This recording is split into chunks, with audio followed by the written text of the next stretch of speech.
Chapter 39. War. This lesson is about war. I already know about war. We don't need to do a lesson on this. I already know it results in death and destruction. Our lesson today is not on the definition of war, as much as on why there is war. Okay, fine. So, why does war exist?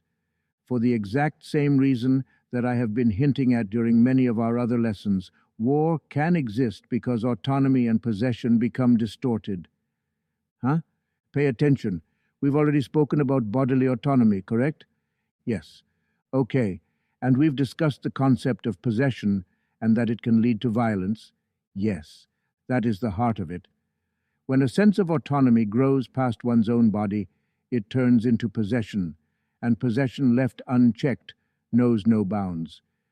Once a government feels that they possess a certain land, or boundaries, or even a people, they will feel obligated to conquer that possession, even at the expense of human lives and human rights and basic human decency. And remember our lesson on subject and object? Yes, when a government thinks of the people of a country, either theirs or another's, as objects, they can deal with their death and suffering easily. But they are not objects. They are living, breathing people, children, families, with the right to live freely and have happiness and life autonomy. Okay, now this is getting interesting. Go on. That's pretty much it. So, let me see if I get this correct. Just as I feel like I have autonomy and ownership over my own body, that is like a country or government which is at peace with those in and outside of its own borders, and does not want to conquer the lives and minds of its own people, or take over other lands or influence other countries' people. Correct. But if I feel not only autonomy over my own body, but also possession over my partner and my family and whomever I desire to control, then I am like a government which could easily begin or enter a war of possession and not care about the lives lost or injury to humanity. Very correct. All living things in nature seek to get along with others around them and not to control them. All living things seek equilibrium. The desire to possess others and to control and objectify is corrupt and wrong and dangerous. How can I, one person, make a difference when wars are raging all over the world, besides spreading the messages of our lessons? By stopping the war within yourself, by living a peaceful, compassionate life with no more identity than simply being a human from Earth. But what will that do? It means your voice will be even more powerful when you speak against war.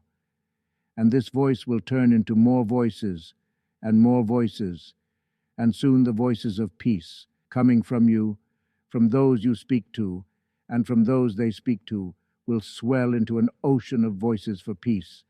And then the world will change. Bonus: how to deal with an oppressive government. Since oppressive governments restrict communication, choose a day that is universal, the founding day of your country. On that day, walk out of your house and go toward the capital. Drive, walk all day or days if necessary. If the military tries to stop you, greet them with love, not violence. If the crowd is massive enough, the military will follow. If the military uses force, it will only create outrage and pressure from other countries for the oppressive leader to step down. In other words, no matter what the military does, it will ultimately work toward the goals of the people and not the government. Go to the capital and peacefully and loudly protest. Do not destroy any property or hurt anyone. Do not leave until your leader leaves power. Bring food, bring tents, with the intention of staying indefinitely.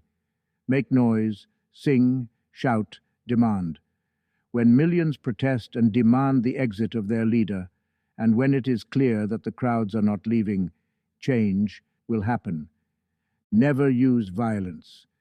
Together, the people are always more powerful than the government.